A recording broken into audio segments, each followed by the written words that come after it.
Está gravando então? Bom dia a todos novamente. Estamos aí, né, em processo civil, prática de processo civil do sexto semestre do dia 2 de setembro de 2023.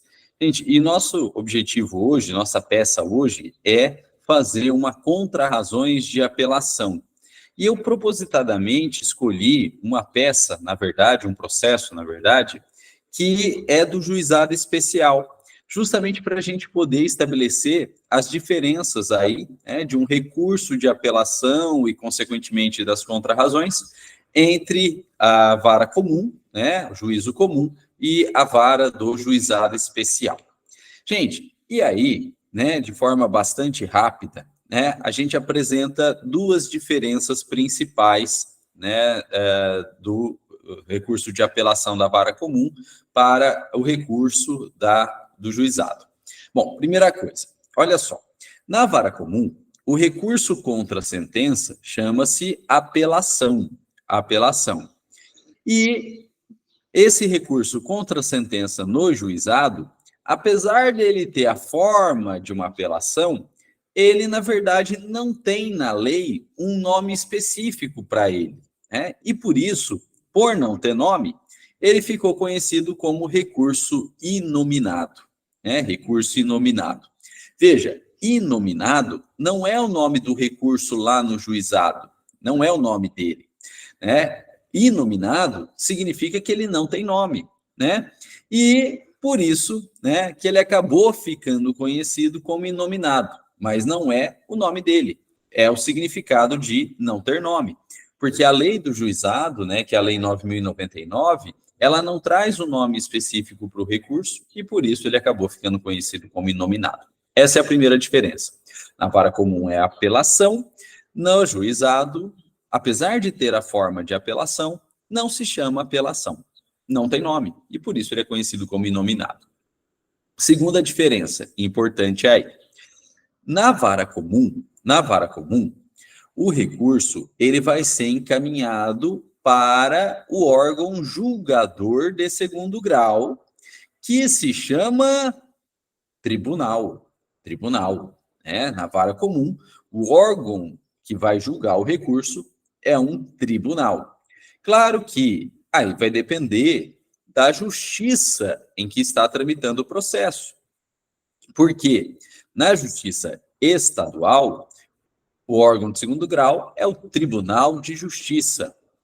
Na Justiça Federal, o Tribunal de segundo grau é o Tribunal Regional Federal, né? E aí, claro que se o processo estiver na Justiça Estadual, vai para o TJ. E se estiver na Justiça Federal, vai para o TRF, né? Tribunal Regional Federal aí. Mas o órgão de segundo grau é um tribunal. Agora, no âmbito do juizado, o órgão de segundo grau não é um tribunal, não é um tribunal. Ele é o colégio recursal, né? Então, os recursos inominados aí do juizado, eles vão ser encaminhados, eles vão ser julgados no colégio recursal. Gente, o colégio, ele é um órgão de segundo grau, ele é um órgão de segundo grau, mas ele não é um tribunal. E por que não? Porque para ser tribunal, tem que ser composto por magistrados de segundo grau, que a gente chama, né, não a gente, a Lei Orgânica da Magistratura, chama de desembargadores, né? E a reunião de desembargadores é que a gente tem, de fato, né, o tribunal aí. Ao passo que o colégio recursal, ele não é um tribunal porque ele não é composto por juízes de segundo grau, ele não é composto por desembargadores. Na verdade, o colégio recursal, ele é composto por juízes de primeiro grau. E como a composição, portanto, é de juízes, a gente não pode falar que o colégio é um tribunal. E o colégio, portanto, não é um tribunal, em razão dessa composição do colégio ser de juízes de primeiro grau. Gente, eu havia falado, né, que a gente trabalharia com duas diferenças básicas, né, e que são essas que eu passei para vocês agora, mas, na verdade, dá para a gente falar até uma terceira diferença básica, que é importante, né? Que é a questão do prazo, na vara comum, né, e, portanto, no recurso de apelação, o prazo para recorrer é de 15 dias. E por uma questão de paridade de armas, né, de igualdade processual, o prazo para as contrarrazões de apelação também são 15 dias. Né? Então, o apelante tem 15 dias para apelar, né, interpondo o recurso de apelação, e o apelado tem 15 dias para apresentar as suas contrarrazões de apelação. 15 para apelar, 15 para contrarrazões. Isso na apelação da vara comum. Ao passo que, no juizado, o prazo não é de 15 dias. No juizado, o prazo é de 10 dias. Né? Juizado, o prazo é de 10 dias. Então, no juizado, o recorrente, ele tem prazo de 10 dias para interpor o seu recurso inominado. E também por essa questão de paridade de armas, de igualdade processual, o recorrido também tem os seus 10 dias para apresentar contrarrazões. Então, no juizado é 10 dias para recurso inominado e é 10 dias para apelação, né? Desculpa, para contrarrazões de recurso inominado, 10 e 10, né? E claro que, né, como são prazos processuais, tanto os 15 quanto os 10, né, são contados em dias úteis, né? O prazo processual, ele se conta aí em dias úteis. Bom, e essa, portanto, né, são as diferenças, né, aí entre uma apelação, que é o recurso da vara comum, e o recurso inominado, que é o recurso do juizado especial aí, né? E o nosso caso aqui, né, que eu mandei para vocês, é um caso de juizado, né? Um caso de juizado. Então, o recurso interposto foi o inominado, mas que tem a forma de uma apelação. E as contrarrazões, que é o que a gente vai fazer agora, também tem a forma de contrarrazões de apelação aí. Então, no fundo, a peça é o mesmo, só vai mudar esses detalhezinhos, esses 3 detalhezinhos que eu já passei para vocês aí. Bom, pessoal, então vamos lá, vamos fazer a nossa peça de contrarrazões aí, que é o que importa. Para isso, vou pedir licença aí para vocês rapidinho, né, para a gente compartilhar a nossa tela e a gente poder analisar, então, o nosso caso concreto aí.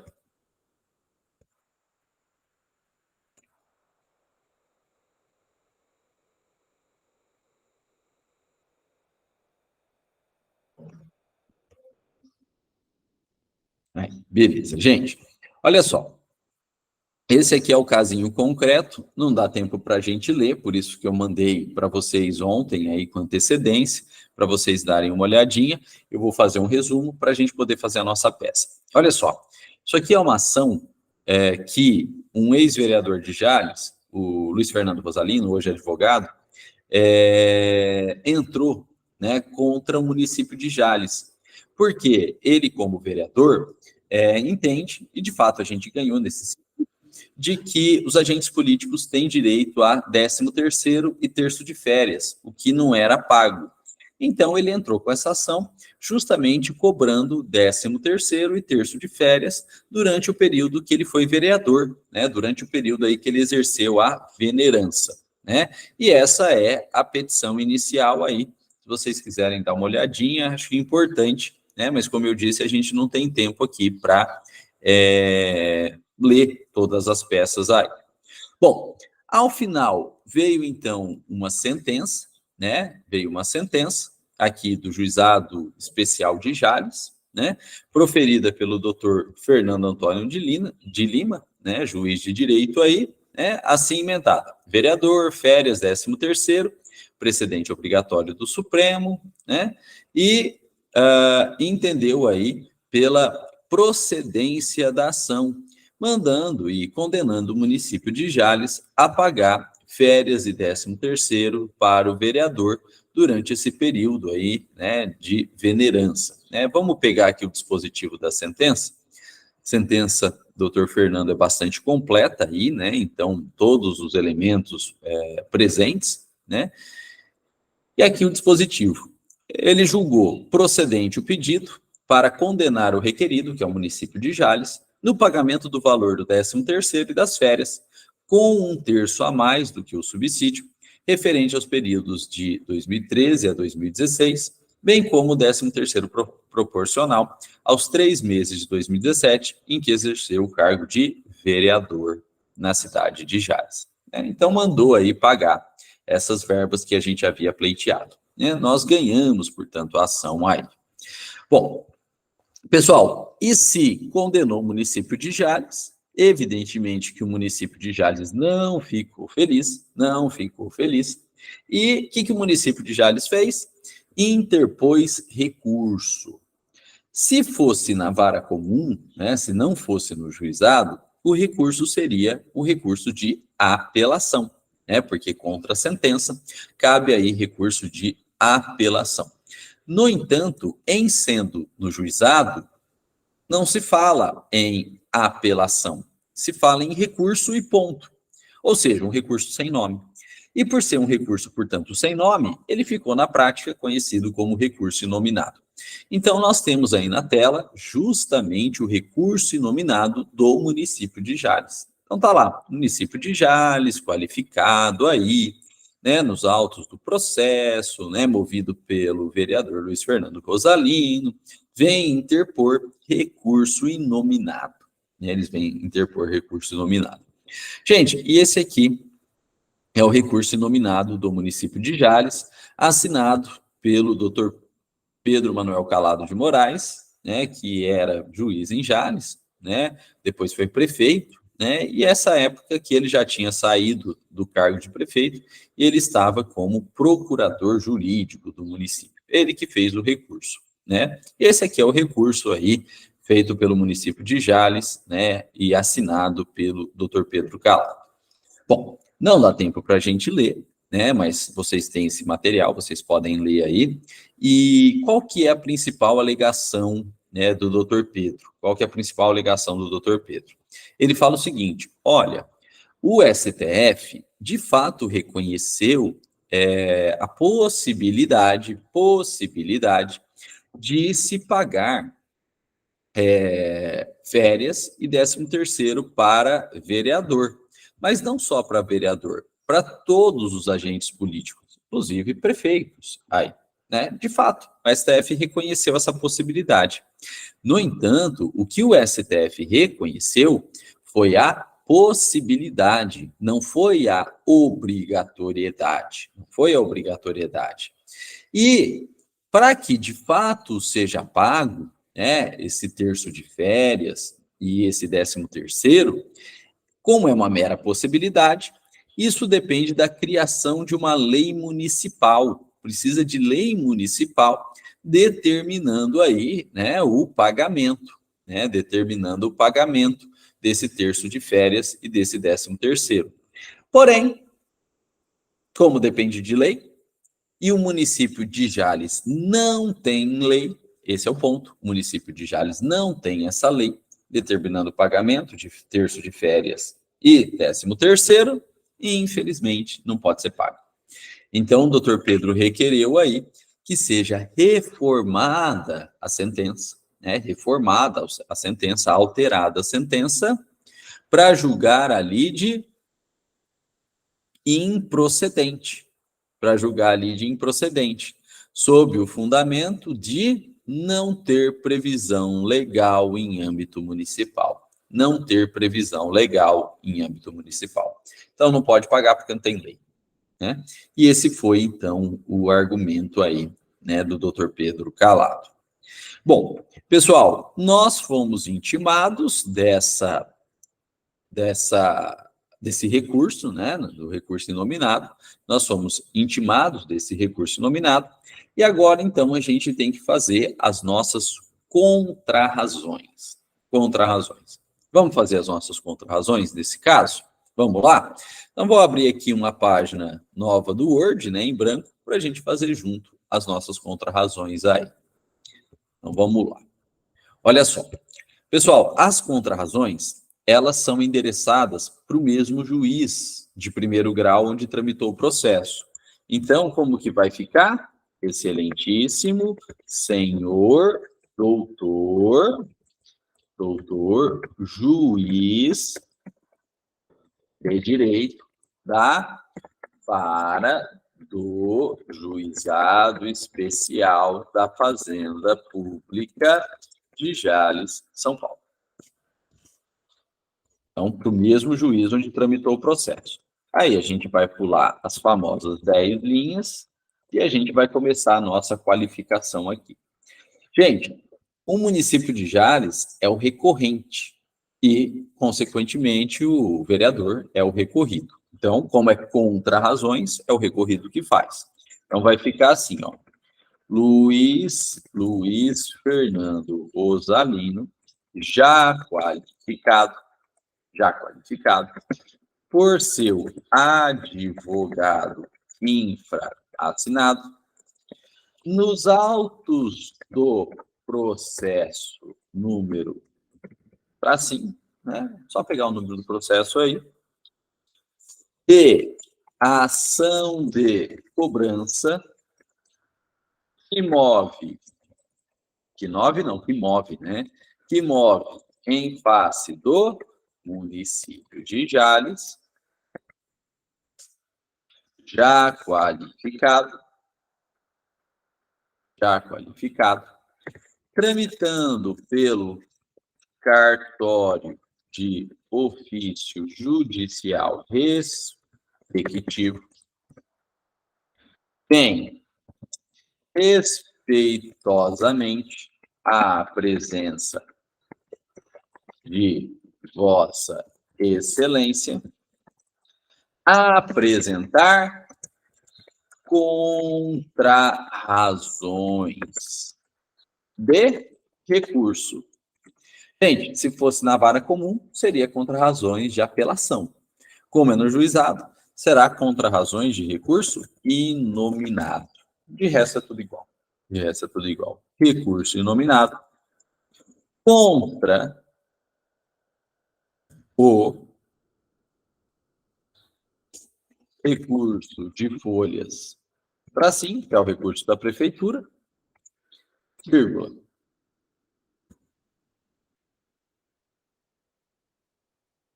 Para que, requerendo, né? Requerendo, desde logo, não seja ele provido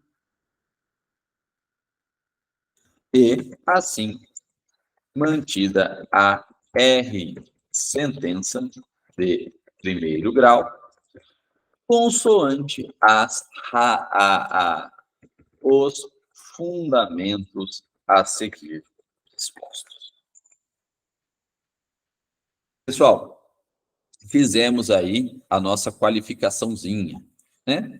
E aí a gente coloca assim, termos em que pede e espera deferimento e local e data, né?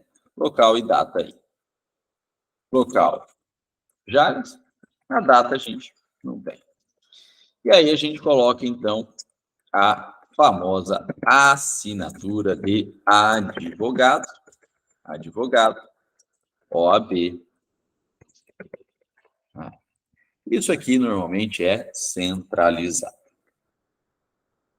Pessoal, fizemos aí, né, a petiçãozinha inicial, né, de apresentação das contrarrazões. Agora a gente precisa fazer, de fato, as contrarrazões.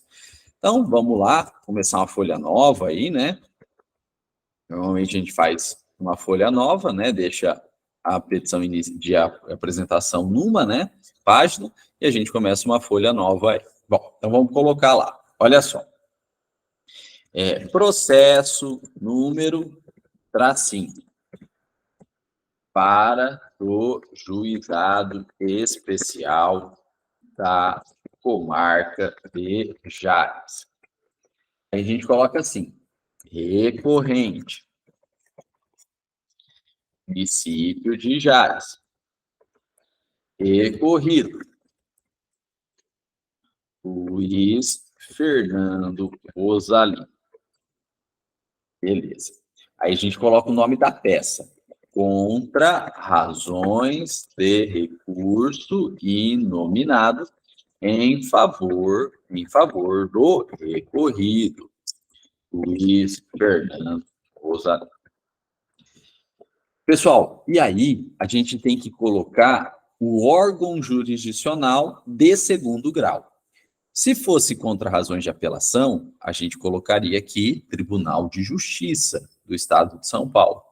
Mas, como é juizado, o órgão de segundo grau não é um tribunal, é o colégio recursal. Então, a gente vai ter que colocar egrégio colégio recursal da 50ª circunscrição judiciária do Estado de São Paulo. Fica em Jales também. Jales, São Paulo. Aí, esse é o colégio recursal. Gente, o colégio recursal da 50ª circunscrição judiciária do Estado de São Paulo, que fica em Jales, que é a sede da circunscrição, ele abarca as comarcas de Jales, as comarcas de Urânia, a comarca de Auriflama e a comarca de Santa Fé, né? Então, pega todas essas comarcas aí, né? Bom, pessoal, fizemos aí o nosso endereçamento, né, das nossas contrarrazões aí, né? Bastante longo o endereçamento aqui das nossas contrarrazões, mas não é difícil de fazer. Para a gente dar início, olha só, é importante a gente colocar uma formulinha padrão aqui que tem, né? A gente coloca assim, ínclitos, a gente coloca colenda, turma, né? Aí a gente coloca douto, promotor de justiça, é o Ministério Público. E aí a gente coloca ínclitos julgadores. Tem essa formulinha padrão aí, né? O triunvirato aí, tem um triunvirato. Gente, por que colenda turma? Porque em órgãos colegiados, né, há uma divisão interna desses órgãos colegiados, né, em menores, né? E no caso do colégio recursal, ele é dividido em turma. E são as turmas que vão julgar os casos, né? São as turmas que vão julgar os casos. Então, no colégio recursal, a gente tem essa divisão em turma. Por isso que a gente tem que colocar a colenda turma, porque é uma turma que vai julgar. Mas observação importante. Se não fosse no colégio, não seria turma. Se fosse no tribunal, seria câmara, né? Porque o TJ, Tribunal de Justiça, ele não é dividido em turma, ele é dividido em câmara, né? E aí a gente colocaria colenda câmara. Bom, depois a gente coloca do outro Ministério Público, né? Por quê? Porque o Ministério Público ele pode atuar em segundo grau como fiscal da lei, né? O fiscal da ordem jurídica.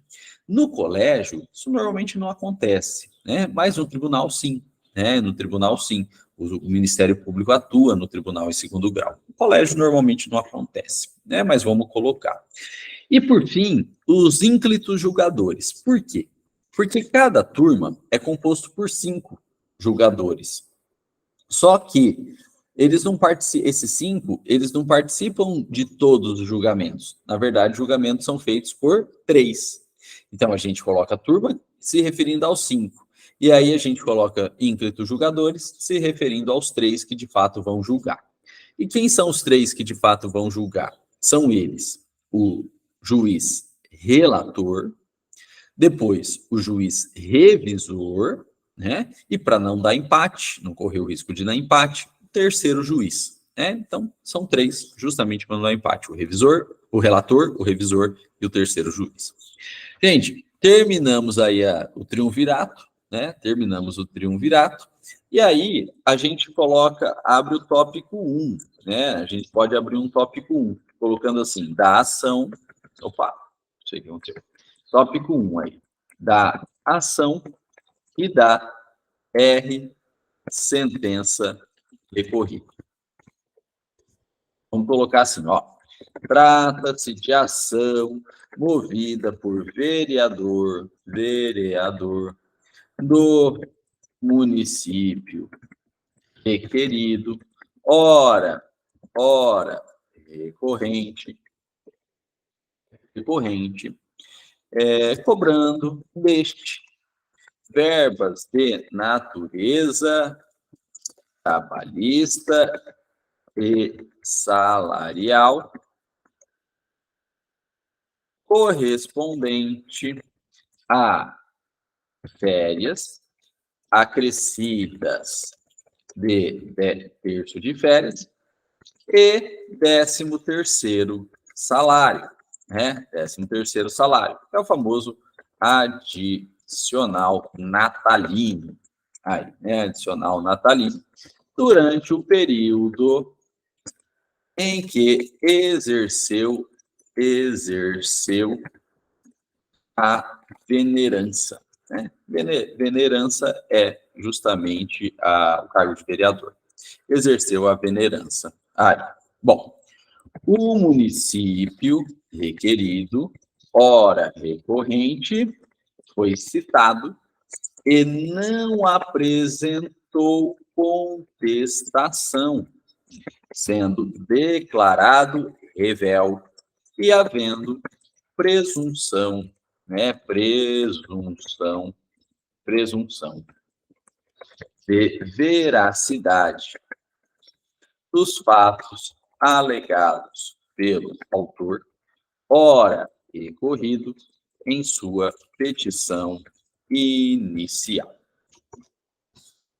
Esse é o resumo do processo. Aí a gente coloca assim: sobreveio a sentença e julgou a lide procedente e condenou o município,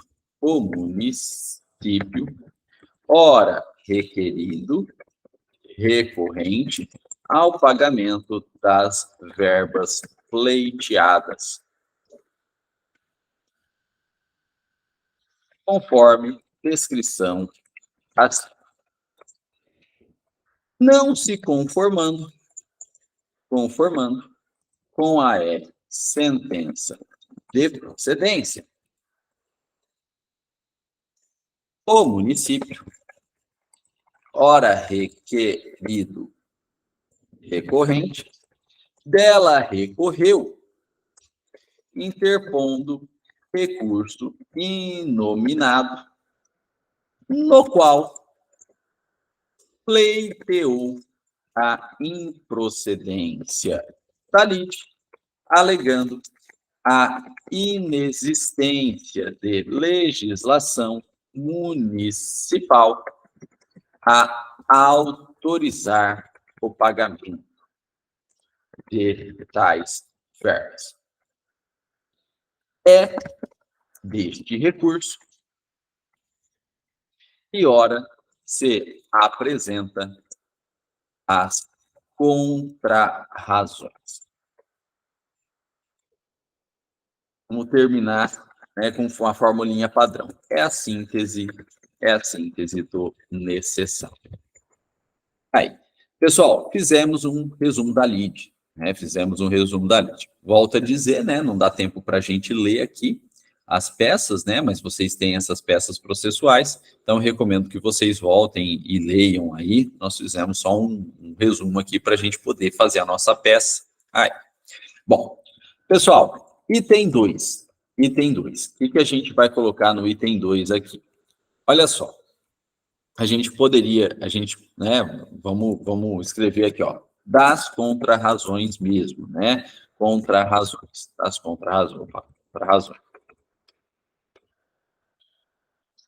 Das contrarrazões. Olha só. E dentro das contrarrazões, a gente pode abrir um tópico aí sobre preliminares recursais, né? Preliminares recursais. O que a gente fala em preliminares recursais? A gente fala sobre as condições do recurso, né? Os pressupostos processuais. Então, vou colocar aqui, ó, pressupostos recursais. Por exemplo, né? Se não foi pago preparo, por exemplo, se o recurso é fora do prazo ou intempestivo, né? A gente vai falar nessas preliminares recursais. Nesse caso aqui, não tem, né? Porque o recurso é tempestivo, porque a prefeitura pagou preparo, então está tudo certo, né? Na parte de preliminar ou de pressuposto processual. Então, nesse caso, a gente não tem nada a falar desse respeito aqui. Então, na verdade, a gente poderia já entrar direto no tópico 2, que é do mérito recursal. A gente já entra direto no tópico 2, que é do mérito recursal. Então, na verdade, eu nem vou colocar essa parte aqui das contrarrazões, das preliminares, porque no nosso caso nem tem. Nós já vamos entrar direto no mérito recursal. Bom, e qual que é a nossa tese? Né? Qual que é a nossa tese? Nós temos duas teses aqui. Primeira tese, olha só, o Supremo Tribunal, ele reconheceu, né, o direito dos agentes políticos, né, seja vereador, seja prefeito, de receber férias, terço de férias e 13º. Essa é a primeira tese. Segunda tese, quando o STF reconheceu esse direito, em momento algum ele falou da necessidade de ter lei municipal, não falou da necessidade de ter lei municipal. Então, na verdade, né, a prefeitura está alegando aí a necessidade de lei municipal, mas sem que o Supremo tenha falado sobre isso, e, portanto, a prefeitura está alegando algo em dissonância, né, com a decisão do Supremo, porque o Supremo não exigiu lei municipal. Essa é a segunda tese. Terceira tese. A decisão do Supremo foi feita com base em dispositivo da Constituição, que é o artigo 40 da Constituição, que diz que sim, que tem direito, que servidor público tem direito a férias, 13º e terço de férias. Isso está expresso no artigo 40 da Constituição. E, em sendo direito expressamente previsto na Constituição, não necessitaria de ter lei municipal, porque se é direito expressamente na Constituição, esse direito é autoexecutável, né? Autoexecutável. Porque se um direito na Constituição, para ser executado, dependesse de lei infraconstitucional, na verdade, a gente teria uma Constituição fraca, porque, na verdade, uma lei seria mais forte que a própria Constituição. Porque se dependesse de Constituição, de lei, né, a Constituição seria letra morta, a Constituição não teria valor nenhum. Né? Então, por expressa previsão da Constituição, não há necessidade de se ter lei municipal no caso concreto. Gente, e o que eu estou falando para vocês foi o resultado final desse processo. Né? Essas três teses, assim, elas foram reconhecidas pelo Supremo. Né? Inclusive, esse processo em específico que a gente está trabalhando, ele chegou até o Supremo como reclamação constitucional, e o Supremo falou, é isso mesmo, essas três teses aí que estão em vigor. O Supremo não falou de lei, né? O Supremo não falou de lei, porque, na verdade, não precisa de lei, né? Porque, estando na Constituição, ela é autoexecutável. Então, a gente tem que expor esses três argumentos aí, né? Aqui no nosso recurso, como teses recursais. Vamos lá. Vamos colocar assim, o município, ora requerido, recorrente, pleiteou pleiteou em sede recursal a reforma da sentença de procedência, aduzindo que não seria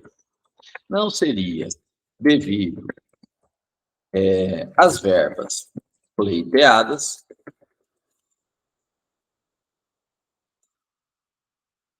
ficou pleiteada, vou tirar, né? As verbas requeridas na petição inicial,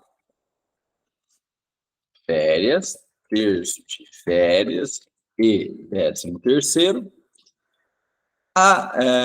por inexistir lei municipal determinando seu pagamento. Resumimos aí o que o município falou. Aí vamos mandar na lata, sem razão, o município. E aí a gente vai começar a colocar nossas teses aí. Primeira tese. Isto porque, ao contrário do quanto alegado pelo município, o STF já decidiu o caso em outras oportunidades e já fixou entendimento jurisprudencial consolidado no sentido de que tais verbas são devidas pelo município por força direta e previsão expressa na própria Constituição Federal, em especial no artigo 40, que diz expressamente que tais verbas são direito dos servidores públicos, dentre eles, dos agentes políticos. Aí, vamos continuar. Na sua decisão, o STF, em momento algum, vinculou o pagamento destas verbas à legislação municipal, o que configura um silêncio eloquente do STF. Eloquente do STF. Ou seja, se nada falou a respeito, legislação municipal, é justamente porque entende que não há necessidade de previsão legal municipal para pagamento destas verbas. Pedido recursal do município, portanto, configura a colocação na decisão do Supremo de condicionante nela não previsto. Estão colocando palavras na boca do Supremo. Nela não previsto. Terceiro argumento que a gente tem que colocar. E assim o é, porque em se tratando de direito previsto na própria Constituição, tal direito e previsão são autoexecutáveis e dispensam lei. Do contrário, a própria Constituição se tornaria, ou tornar-se-ia, tornar-se-ia letra morta, pois tudo o que escrito nela, se dependesse de lei, a lei em si teria mais força normativa que a própria Constituição,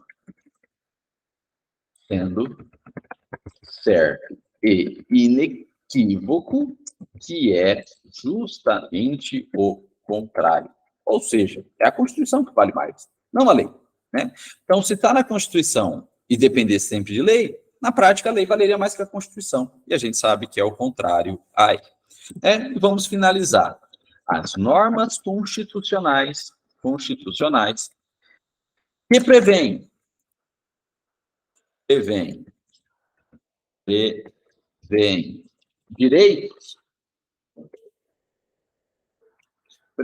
direitos são sempre autoexecutáveis e dispensam previsão infraconstitucional.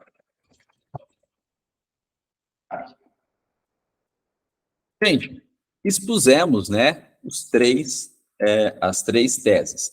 Claro que, para fazer uma fundamentação melhor, vocês vão ter que citar aí expressamente o artigo 40 da Constituição, vocês vão ter que buscar, né, e tem no material, vocês vão buscar a própria decisão do Supremo e o tema que o Supremo fala, né, a respeito disso, né? Então, dá para a gente fundamentar melhor, colocando o artigo 40 e colocando aí a decisão do Supremo, né? A gente pode colar aí, né? Eu vou pedir para vocês fazerem isso depois no aconchego do lar.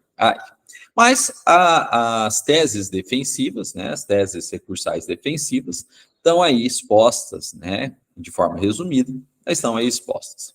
E aí a gente pode passar para o nosso item 3, que é dos pedidos finais. Bom, pessoal, o que a gente requer aqui nas nossas contrarrazões de recurso? A gente requer que o recurso não seja conhecido ou então não seja provido. O conhecido, a gente utiliza quando a gente tem preliminares recursais mesmo. A gente vai colocar, não quer que ele seja conhecido, quando a gente tem, de fato, preliminar recursal.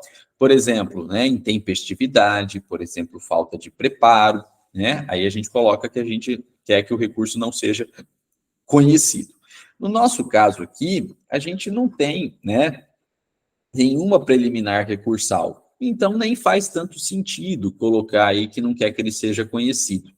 Mas, por uma questão de integralidade do recurso e de utilização dos termos aí, a gente vai colocar que não quer que ele seja conhecido, né? Mas, no nosso caso aqui, em concreto, não tem nenhum motivo para ele não ser conhecido. E aí, depois, aí sim, a gente coloca o nosso pedido referente ao mérito recursal e a gente vai requerer que o recurso não seja provido, né? E se o recurso não for provido, significa que o recurso não teve efetividade nenhuma, né? E aí, então, se ele não foi provido, a gente requer que seja mantida a sentença de primeiro grau, né? Que é o objetivo das nossas contrarrazões. Então, vamos colocar assim. Diante de todo o exposto,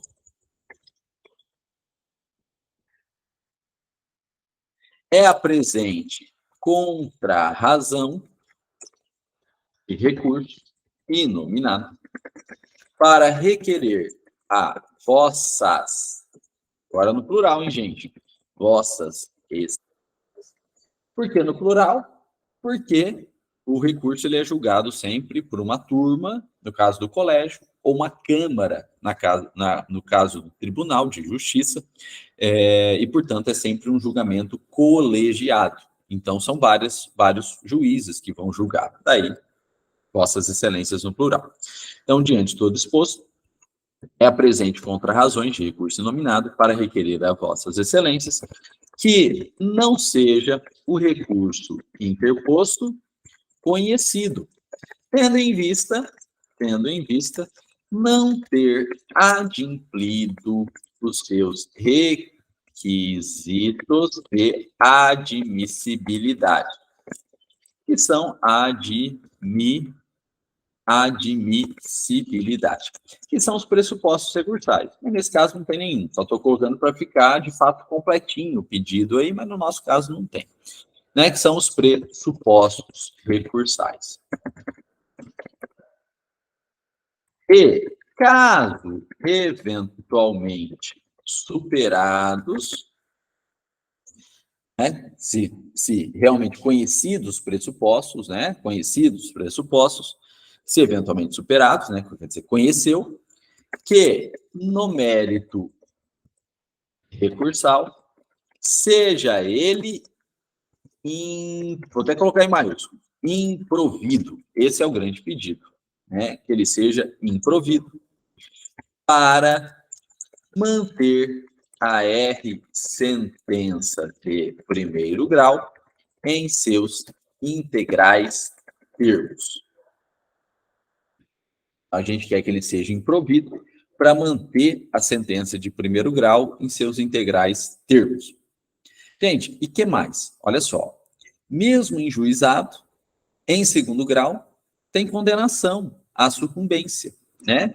Então, a gente requer aqui o que mais? Condenando o recorrente ao pagamento dos encargos de sucumbência, quais sejam custas processuais e honorários advocatícios de sucumbência, fixados em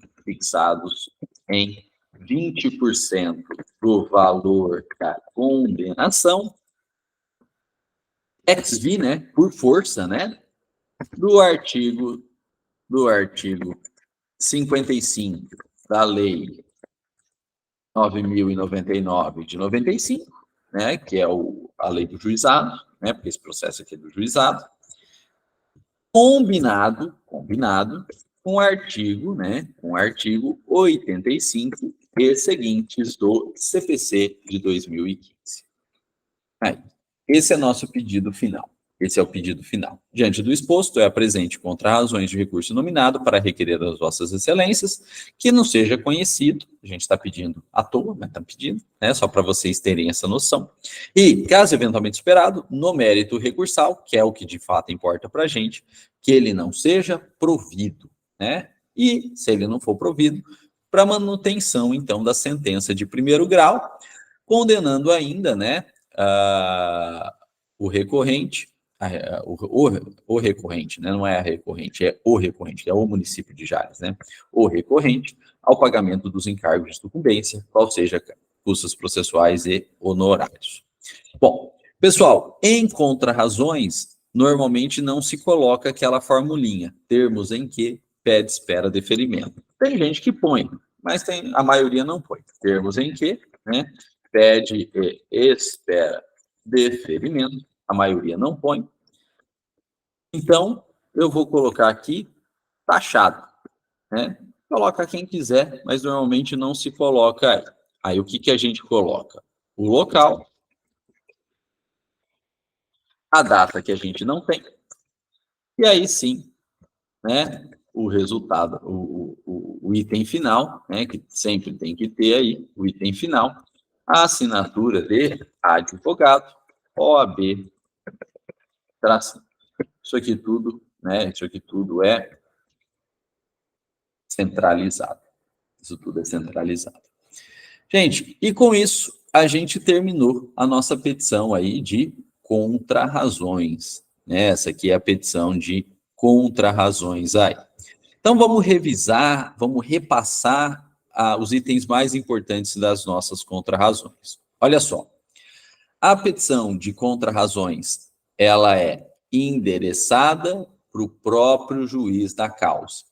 Né? A petição de contra-razões, ela é endereçada para o próprio juiz da causa. Não precisa qualificar, porque é uma petição intermediária, né? Então as partes já estão qualificadas aí. E o nome, né, é contra-razões de recurso, né? No caso de vara comum, contra-razões de recurso de apelação. No caso aqui do juizado, contra-razões de recurso inominado. E aí, então, a gente coloca termos em que, pede, espera, deferimento, local e data, né, e assinatura de advogado. Terminou? A gente vai para as contra-razões propriamente ditas, né? E aí, claro, a gente faz um resuminho, colocando os dados do processo, né? Mas o que de fato importa? É essa parte aqui que está selecionada. Essa parte aqui é o que realmente importa. O que a gente tem aqui? A gente tem o nome da peça, que é contra-razões de apelação. A gente tem o nome do órgão jurisdicional de segundo grau, que no caso, né, do juizado é o Colégio Recursal, e em Jales é o Colégio Recursal da 50ª Circunscrição Judiciária do Estado de São Paulo. né? Que fica em Jales, São Paulo. Então, a gente pode colocar da forma que eu coloquei aqui, Egregium Colégio Recursal da 50ª Circunscrição Judiciária do Estado de São Paulo, Jales, ou a gente pode até simplificar, se a gente não sabe qual é a circunscrição, né? Egregium Colégio Recursal de Jales, São Paulo, né? Pode simplificar assim também, né? Gente, aqui uma observação, né? A gente sabe que os colégios recursais locais, eles vão ser extintos, né? E vai ter um colégio recursal único lá na capital, lá em São Paulo, né? Então vamos aguardar cenas dos próximos capítulos, mas os colégios recursais regionais, locais aqui vão ser extintos, né? E vai tudo para um colégio único em São Paulo. Bom, depois a gente tem que usar, né, o triunvirato aqui, né? Então, colenda turma, se fosse tribunal, colenda câmara. Douto promotor de justiça e ínclito julgadores, né? Tem que usar esse triunvirato aqui. Aí a gente faz um resumo, né, do fato, que eu mais fiz aqui para a gente ter, de fato, uma ideia do caso, né? E aí a gente entra nas contrarrazões propriamente dita. Se tiver uma falha processual no recurso, a gente vai alegar em preliminar, né? Preliminar. Se não tiver nenhuma falha processual, a gente vai direto para o mérito recursal, que é o caso. E aí a gente apresenta as teses, né? As nossas teses aí. E no pedido final, o que a gente tem? A gente requer que não seja conhecido, né? Se tiver algum erro processual, a gente requer que não seja conhecido.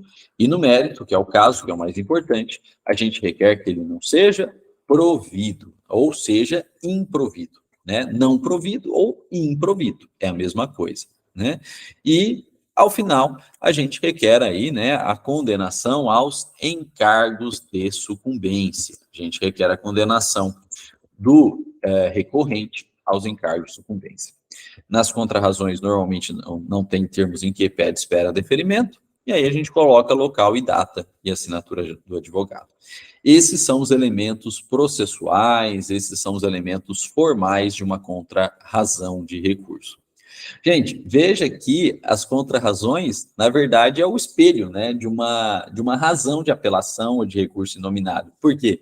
Porque o espelho faz imagem idêntica, né, só que contraposta, né, As razões e as contrarrazões são justamente, praticamente a mesma peça formalmente falando, né, praticamente a mesma peça formalmente falando, só que espelho, né, porque uma é contrária à outra. Gente, beleza isso aqui? Alguém tem alguma dúvida? Alguém tem alguma pergunta? Donizete?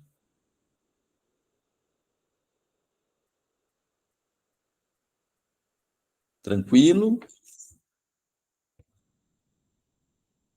Sim? Então tá bom.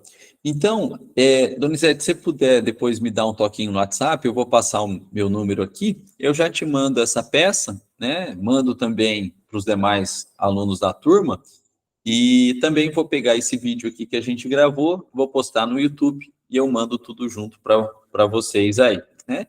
E aí, claro, né, fica o pedido, se vocês puderem formatar um pouquinho melhor essa peça, né? Porque a gente só digitou aqui, a gente não formatou. Então, se vocês puderem formatá-la um pouquinho melhor aí, é importante.